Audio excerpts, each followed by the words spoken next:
Olá, pessoal, aqui é a professora Sandra. Hoje vamos falar sobre a avaliação do sistema de tegumentar de um modo geral, tá bom? Sem entrar na questão de lesão por pressão, que vai ser a próxima aula. Bom, lembrando algumas coisas sobre a anatomia, né, a fisiologia tegumentar. Então, é um grupo de órgãos. Tegumento é a cobertura e ele é um grupo de órgãos. Quando a gente pensa em tegumento, a gente não pode pensar só na pele, embora seja a primeira coisa que venha na nossa cabeça, mas faz parte do tegumento também os órgãos acessórios, né? Então, é considerado, é avaliado dentro do sistema tegumentar, tá? Os pelos, as unhas, as glândulas, receptores especializados, então mais sensibilidade em algum ponto, enfim, ou menos sensibilidade, né? Então, a pele, vocês devem ter ouvido falar isso, talvez, nas outras disciplinas, é o maior órgão do corpo humano, né? O maior, porque cobre toda a extensão do nosso corpo, né? Ela compõe aproximadamente 16% do peso corporal, 30% do sangue circulante, vasos cutâneos é, vão, estão lá, né? 30% do sangue circulante vai para o tegumento, né? E dos vasos cutâneos estão lá também. Bom, falando então das estruturas agora. A gente chama de lanugem aqueles aqueles pelinhos muito fininhos e curtinhos, que parece até que não tem pigmentação, de tão branquinhos que são, a gente às vezes enxerga só com reflexo da luz, de tão fininhos que são. E eles recobrem a maior parte do corpo, com exceção da palma da mão, para que não comprometa nossa sensibilidade. E também planta dos pés, e ao redor da cicatriz umbilical. O restante a gente tem essa lanugem.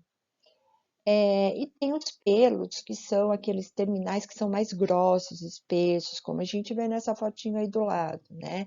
São pigmentados, então, de acordo com a genética de cada um. Após a puberdade, a gente começa a aparecer, então, ou quando se inicia a puberdade, né? Então, as alterações biológicas dessa fase fazem com que comecem a crescer pelos nas axilas, no pubis, na face, principalmente nos homens, né? Muitos homens têm, inclusive, no dorso, né, nas costas. É, os pelos, eles funcionam como uma proteção, né, contra frio, até contra trauma também, né? Mas, e principalmente contra o frio. A questão de mais abundante ou menos abundante tem a ver com a genética, né?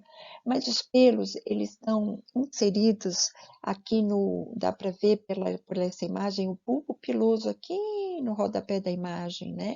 Então, é daqui que emergem os pelos, então estão lá inseridos na derme, né? Na camada mais profunda mesmo, né? Lá no, na base da derme mesmo, se é que pode se chamar assim. E eles têm a haste, né, que se exterioriza, então, para o meio externo. Então, quando estamos com frio, normalmente o que a gente percebe é que os pelos ficam eretos, né? E isso tem a função de tentar impedir que o frio se aproxime, né? É uma forma de proteção que o corpo encontra através dos pelos para tentar segurar um pouco mais a temperatura corporal. As unhas, elas protegem as extremidades dos dedos, né? Das mãos e dos pés. De um modo geral, é claro que existem formatos diferentes de unha, mas de um modo geral, elas têm a sua raiz, né? Que fica, deixa eu pegar uma canetinha aqui para destacar, porque não está legendinha, né? Então, a raiz aqui nós não visualizamos, né? A cutícula, e ela é ligeiramente curvada, as unhas elas têm uma ligeira curvatura.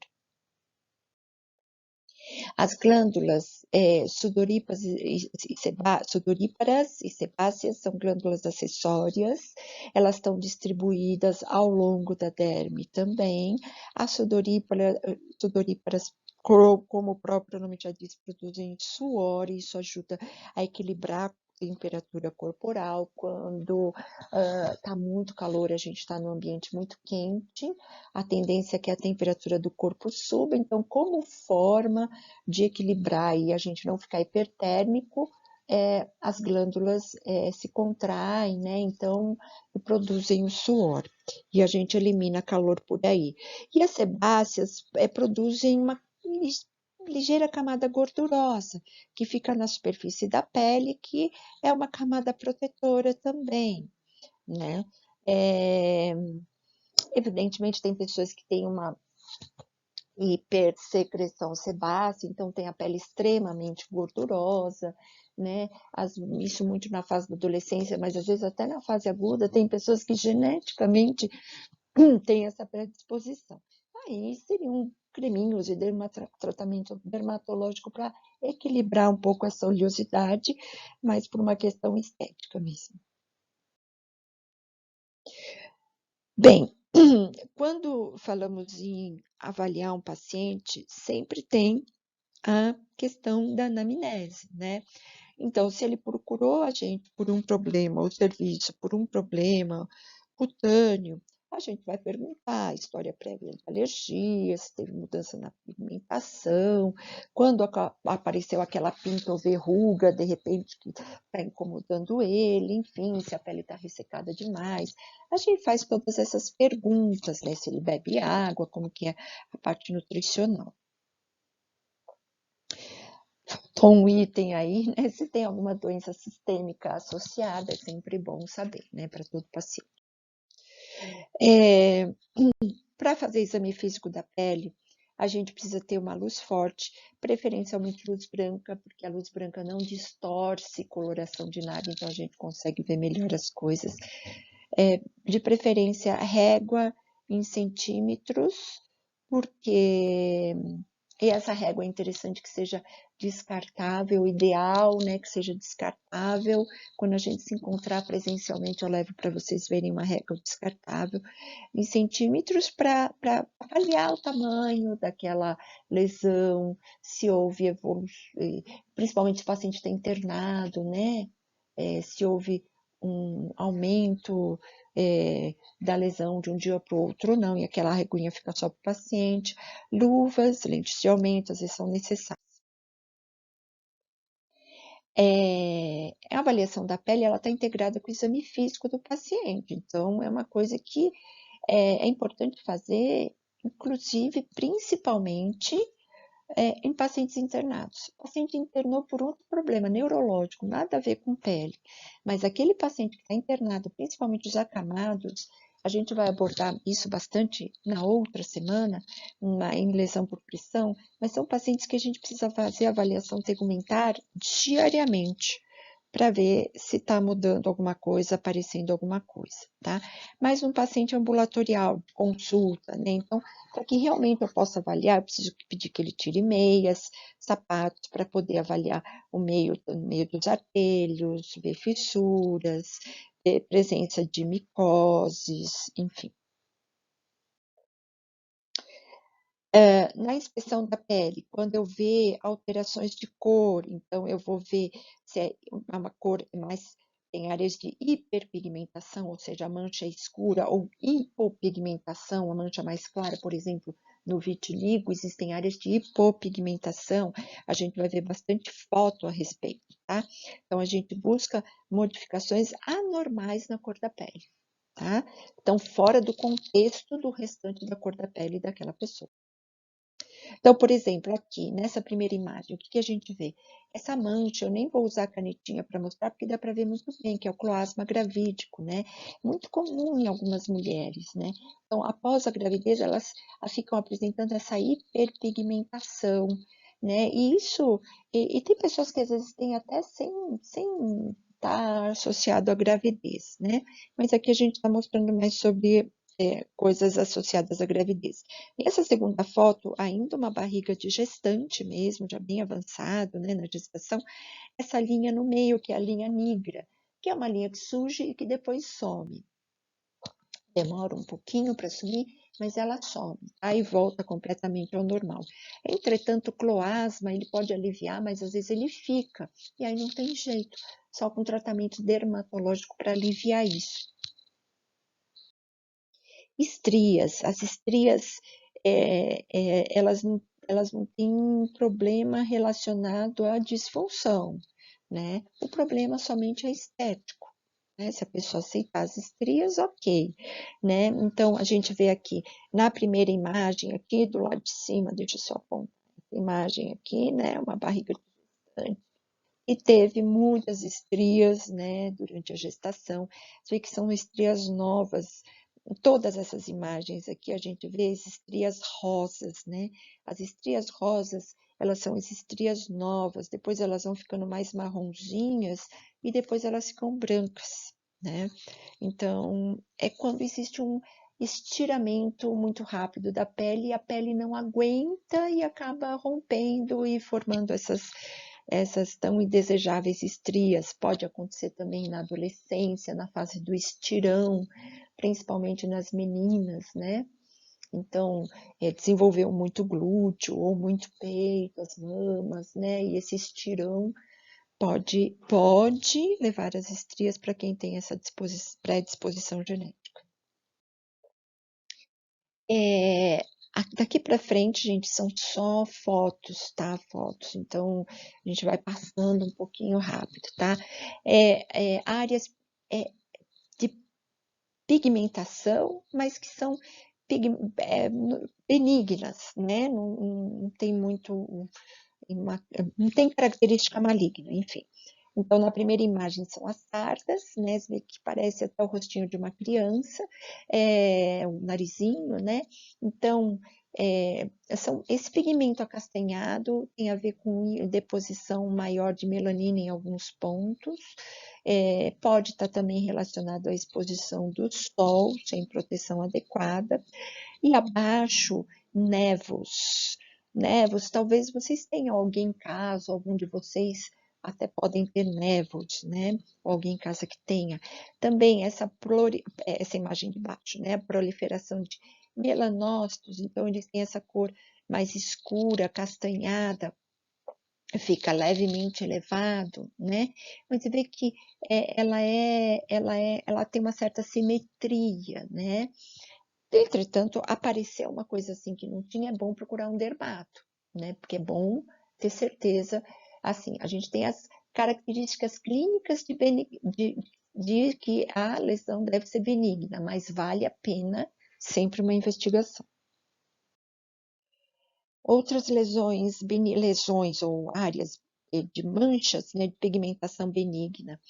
Mancha café com leite. Essa primeira aqui, olha, muito comum, viu, gente? Bebês nascerem com essa mancha café com leite perto da região glútea ou na região sacra ou no próprio glúteo mesmo, como mostra embaixo, que já não é café com leite, já é uma mancha mais escura, que é a mancha mongólica, né? Aparece mais, segundo a literatura, mais em negros, asiáticos, índios, enfim.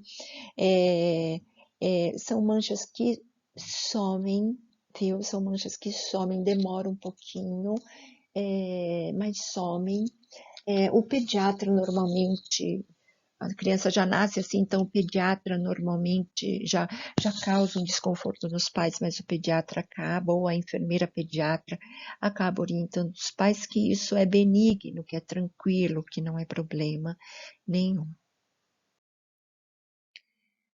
Outras mudanças anormais na coloração da pele, aí já relacionado a problemas mesmo de saúde, né? Então, assim, anemia, albinismo, vitiligo. Então, essa foto aqui é do vitiligo, né? Então, e se eu for escrever, e se eu receber um paciente assim? Ou ele fala, eu tenho vitiligo, ou se ele está chegando pela primeira vez e quer descobrir o que ele tem, a gente vai descrever como áreas hipopigmentadas no dorso da mão e onde a gente encontrar, bom? Eritema é essa placa, esse vermelhidão, né? Esse rubor difuso da pele. Pode, aí está quase praticamente no corpo inteiro, pode não ser no corpo inteiro, né? Pode ser numa região, né? Pode ser no braço, por exemplo, no abdômen, mas eritema é isso, tá? É um rubor, é uma ruborização que claramente a gente vê que se trata de um processo alérgico. E a nós, claro que a gente põe uma imagem bem horrorosa, assim, na primeira, né? Então, esse arroxeamento das extremidades. Nem sempre é tão intenso assim, às vezes é só na ponta dos dedos, às vezes é labial, mas essa pessoa certamente é um depiocítico, um cardiopata avançado, né? Então, tem esse arroxeamento, mas a gente vê com melhor clareza realmente na palma das mãos, nas extremidades, nos lábios, às vezes na língua, tá bom? E a icterícia também, pus uma imagem icterícia bem intensa, mas ela pode ser mais discreta, é pelo aumento das bilirrubinas. Então, a icterícia, a gente vê com muita facilidade no globo ocular, na esclera, né, que é a parte branca do globo ocular. Mas a gente pode perceber também na palma das mãos, né? Ou se a pessoa for muito com pele muito clarinha, muito branquinha, a gente percebe também na própria pele. Isso é legal vocês saberem, tá bom? A, B, C, D, E. São sinais de perigo, né?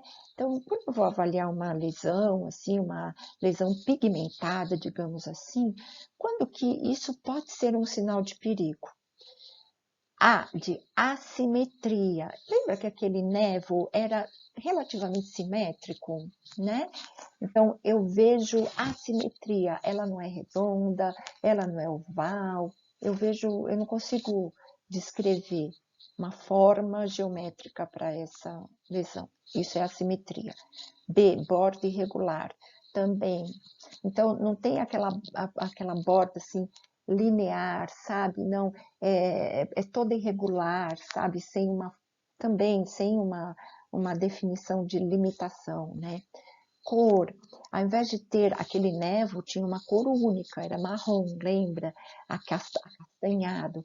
Na lesão, quando tem várias combinações de cores, então uma parte é acastanhada, outra é mais avermelhada, outra é mais escura, isso não é legal, tá? Isso não é legal.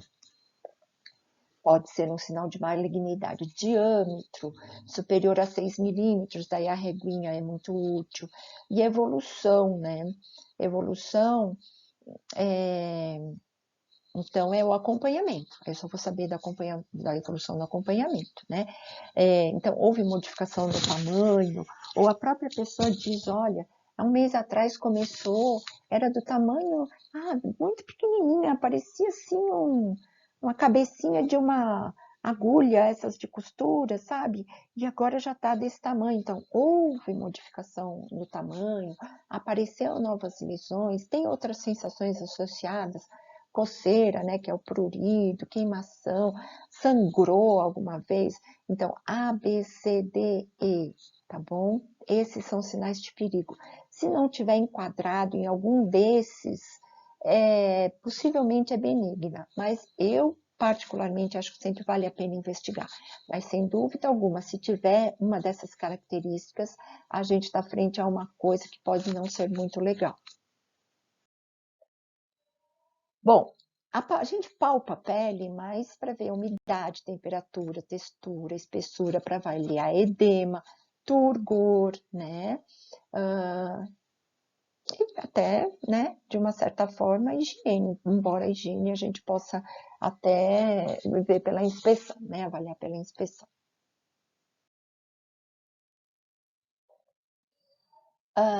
Bom, uma lesão, ela pode ser primária ou secundária. A primária é quando a lesão apareceu, a pele não tinha nada e aquela lesão apareceu. Então, é uma lesão primária. É bem simples de entender isso, tá? E a secundária, ele começou, na verdade, com uma coceira, um prurido, e aí abriu essa lesão aí. É uma lesão secundária, né? Ou apareceu essa, essa alteração na pele e tudo mais, aí seria uma lesão secundária. Bom, eu já, de uma certa forma, eu já falei sobre isso, tá? Sempre que a gente estiver frente a uma lesão, a gente tem que observar tudo que está descrito aí, mas se eu tiver o A, B, C, D, E na minha cabeça, isso me ajuda muito, tá bom? Então, lembra sempre, estar frente a uma lesão, né? Quando eu passo em lesão, principalmente quando é mais mancha, tudo bem, mas principalmente quando é uma verruga, um pólipo, sabe? Uma coisa que está crescendo, né? Então, fica sempre com A, B, C, D, E na cabeça, que vai ajudar bastante, tá? E quando a gente, desse slide, a única coisa que eu quero destacar é esse item aqui, olha, deixa eu pegar uma canetinha para mostrar para vocês. Evitar essas descrições domésticas. Quando eu for falar com o paciente, tudo bem, mas assim, quando eu for fazer um relatório, evolução, anotação do paciente, eu coloco em centímetros, tá? Eu não coloco assim, do tamanho de um feijão, de uma ervilha e tal. Eu coloco em centímetros, olha, uma lesão de 3 milímetros, sabe? 5 milímetros, 10 milímetros, assim.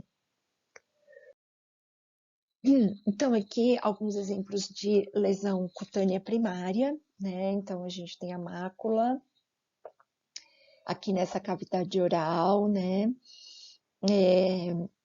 Parece mesmo petequias, né? Pontinhos, parece de sangramento aqui.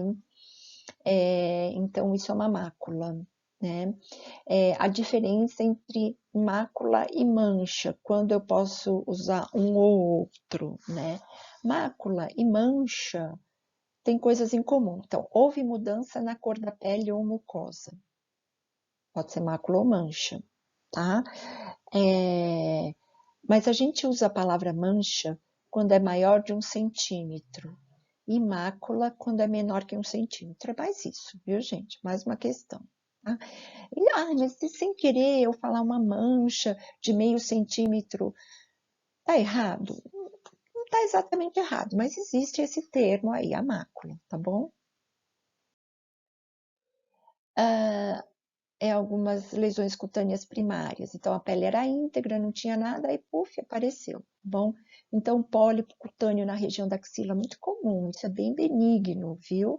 Isso tira o dermato, ele cauteriza, cai, isso é bem tranquilo, tá? Normalmente, né? Pode até mandar para anatomopatológico. Então, assim, é um pólipo cutâneo, essa é a elevação da pele que cresceu, né? Ele é palpável, ele é sólido, não dói, não coça, né? Aqui já ao lado é uma placa, ela tem mais de 1 centímetro, né? Ela tem uma borda irregular, né? Aqui se trata de um caso de psoríase mais, tá? Essa imagem que eu estou pondo para vocês aqui é de psoríase. E continuando sobre as lesões primárias, tem o nódulo e o tumor, né? O nódulo está escrito como lesões, né? Mas talvez o termo mais adequado seria massas, né? Então, é aquela massa sólida, elevada, dura, mole, eu preciso palpar para ver, né? E tem mais de 1 centímetro, então é um nódulo, né? E o tumor, a literatura descreve como ter mais de alguns centímetros de diâmetro. Entretanto, se eu usar a expressão nódulo para descrever essa massa aqui na segunda pele, não estaria de todo errado, tá bom? São só detalhes, assim, que para diferenciar um de outro, enfim. Também o vergão e a urticária. O vergão seria, como está nessa primeira foto do lado esquerdo, essa vermelhidão, né, associada a edema, meio irregular. E normalmente vergão acontece quando existe uma reação alérgica por mordida de mosquito. Algumas pessoas têm, criança tem muito essas coisas também. E a urticária é o que? É um conjunto, é um grupo de vergões que estão tão próximos um do outro que acaba fazendo essa reação mais extensa, seria urticária. Por um momento, principalmente por essa imagem aqui, a gente já pode até confundir com eritema, né? A diferença que a gente viu lá atrás, a diferença da urticária para o eritema é que é, é, ele é um pouquinho, a urticária é um pouquinho elevada, né? A urticária é o conjunto de vergões, os vergões eles são meio elevados. E o eritema, aquele vermelhidão na pele, ela não é elevada, é só a vermelhidão, tá? E essa elevação é o edema pela reação alérgica. Vesícula, bolha, pústula, enfim, vamos lá. Vesícula é quando eu tenho é, aquelas elevações que tem um líquido lá dentro, visivelmente, né? Tem um líquido. Ela tem até 1 centímetro. Quando é mais de 1 centímetro, eu chamo de bolha. E quando tem um líquido turvo, está saindo pus, eu chamo de pústula. Então, um exemplo fácil de pústula é pensar numa espinha, né, que formou pus. Quando tem aquela ponta de pus, é uma pústula, né? Então, na verdade, a diferença entre vesícula e bolha estaria só relacionada ao tamanho mesmo da elevação, tá bom? Aqui umas fotos de lesões por hanseníase, que é a Mycobacterium leprae, né? Apesar de ser uma doença de pele, ela é tegumentar, né, que atinge o tegumento, ela é transmitida por gotículas que saem das vias aéreas do nariz ou através da saliva, né? Então a transmissão é por aí, mas a manifestação é cutânea. Então, por que está essa foto aí? Só para lembrar vocês que não há transmissão pelo contato com a pele do paciente com hanseníase. Sabe aquele mito do passado, eles enfim, né? Assim, ninguém queria chegar perto, de medo de pegar. Sim, mas não pelo toque, né?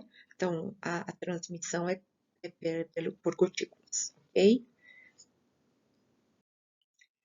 Lesões cutâneas secundárias, então, é aquela que a pele não tinha nada, começou desencadeando por alguma coisa, né? Que inicialmente foi só um prurido, e depois foi abrindo as lesão, né? Então, a gente tem como exemplos aí, por exemplo, as úlceras varicosas, né, que dão em pessoas que têm insuficiência vascular, pé diabético, essas fissuras entre os artérios, né? Então, essas lesões, elas normalmente, elas têm uma característica mais feia, elas são um pouquinho mais profundas, algumas são tão profundas que destroem a pele.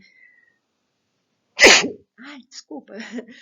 Ela formam crosta, né, que esse tecido desvitalizado, necrosado, pode infectar, porque tecido morto é tecido que acumula muita bactéria, né? Então, enquanto essas crostas não forem retiradas e não for esse tecido desvitalizado não for retirado, elas não cicatrizam. Há necessidade de aplicação, às vezes, de pomada, se tem infecção até de antibiótico terapia por via oral, né, sistêmica, e demoram muito para cicatrizar. As pessoas acabam indo quase que diariamente na UBS ou recebem a visita do pessoal da estratégia de saúde da família. Tá?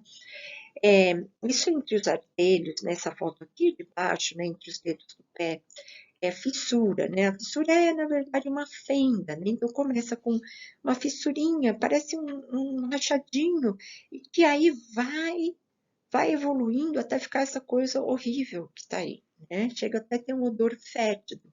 Ou as pessoas, a população descreve como pé de atleta, né? Mas isso tem a ver com má higienização, ou não secar adequadamente após o banho, ou ficar constantemente com o sapato fechado e transpira, e vai formando isso, né? Fissura, né, maceramento da pele, fissura, cria fungos e vira essa coisa mais difícil, né, de tratar. Aí precisa de corticoide, né, Dá para tratar, dá para melhorar, mas a pessoa precisa mudar os hábitos também, para que não tenha recidiva. Aqui a gente tem mais um exemplo de uma úlcera, né? Mas o que a gente viu na foto anterior é úlcera varicosa também. Então, eu estou me referindo a essa primeira imagem, tá bom? É só mais uma imagem de úlcera. É, e vai consumindo mesmo o tecido, né? E a cicatrização, ela é lenta, né? A gente tem que tomar muito cuidado quando faz curativo com o que usa, que se aplica gás, e aí são feridas que não podem ficar abertas, que no curativo elas sempre permanecem fechadas. E se eu usar gás, a gás gruda, tem que usar outro tipo de material, rayon é uma opção melhor, enfim. Então, vocês vão aprender bastante sobre isso em outras disciplinas lá na frente, tá? Sobre a abordagem desses tratamento dessas feridas. A gente chama de escoriação quando é arranhão, tá bom?